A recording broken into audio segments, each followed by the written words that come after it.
Γεια σε όλους, καλώς ήρθατε στο 7ο μάθημα της σειράς με τα μαθήματα αρχάριων για γιουκαλίλι. Είμαι ο Νάσος.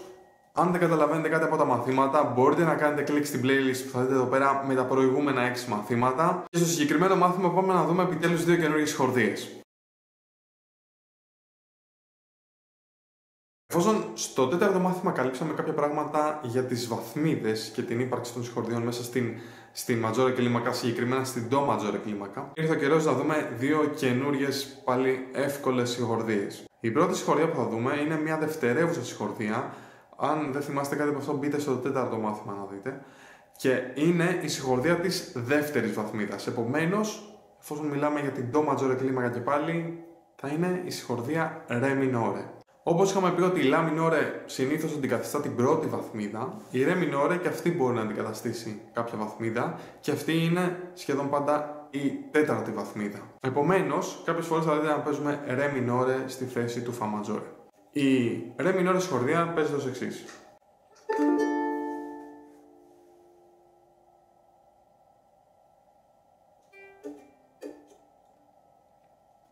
Αυτό που βλέπουμε δηλαδή εδώ πέρα είναι ότι το πρώτο δάχτυλο μπαίνει στο πρώτο τάστο της δεύτερης χορδής, το δεύτερο δάχτυλο θα μπει στο δεύτερο τάστο της τέταρτης χορδής και το τρίτο δάχτυλο στο δεύτερο τάστο της τρίτης χορδής. Και η πρώτη χορδή πρέπει να μείνει ανοιχτή. Και αυτή είναι η ρε μινόρε συγχορδία. Δεν θα πούμε κάτι παραπάνω για αυτή, είναι απλά μια καινούρια συγχορδία, τη βάζουμε στη φαρέτρα μας και θα δούμε στη συνέχεια που μπορούμε να τη χρησιμοποιήσουμε. Πάμε να δούμε μια ακόμα συγχορδία που είναι αρκετά σημαντική, καθώς είναι η πρώτη συγχορδία εβδόμης που θα δούμε.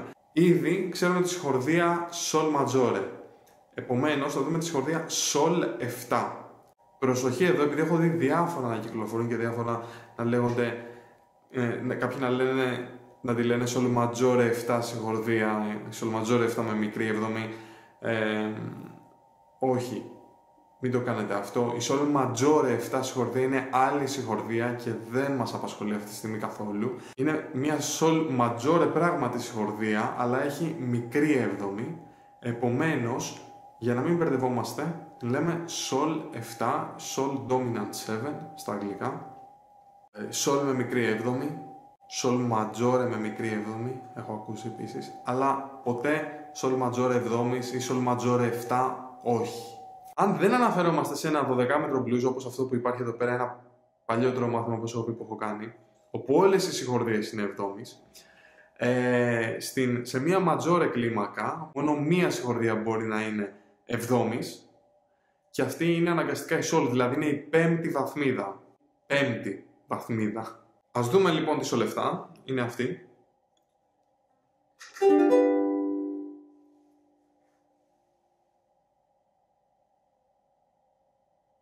Επομένως, για να παίξουμε τη Sol 7, βάζουμε το πρώτο δάχτυλο στο πρώτο τάστο της δεύτερης χορδής, το δεύτερο δάχτυλο στο δεύτερο τάστο της τρίτης χορδής, το τρίτο δάχτυλο στο δεύτερο τάστο της πρώτης χορδής.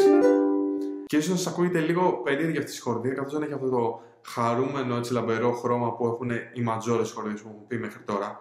Γι' αυτό και γι' αυτό δεν θα τη λέμε ματζόρε 7 συγχορδία. Έχει ένα ιδιαίτερο άκουσμα. Και θα καταλάβετε σιγά σιγά ότι αυτές οι συγχορδίες με την εβδόμη θέλουν κάπου να λυθούν. Δηλαδή, όταν παίζουμε ένα progression, ας πούμε 1, 4, 5, 1. Αυτό που είχαμε δει και στο τέταρτο μάθημα. Δηλαδή, 1, 4, 5, 1.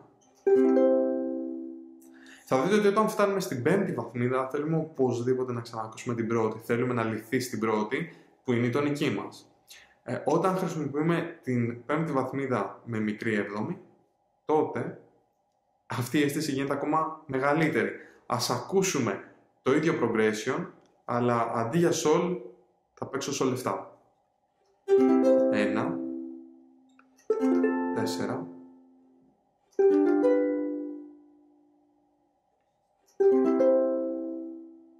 βλέπετε ότι αν μείνω, όπως παίζω το progression, μείνω αρκετή ώρα στο Sol 7.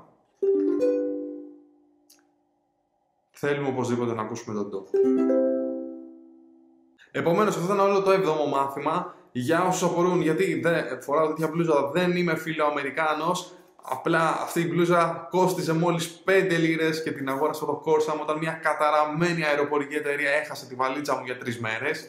Αν σας άρεσε το βίντεο, κάντε like, κάντε share στους φίλους σας και κάντε subscribe για να παρακολουθήσετε και τα επόμενα μαθήματα και καλά παίξιματα σε όλους.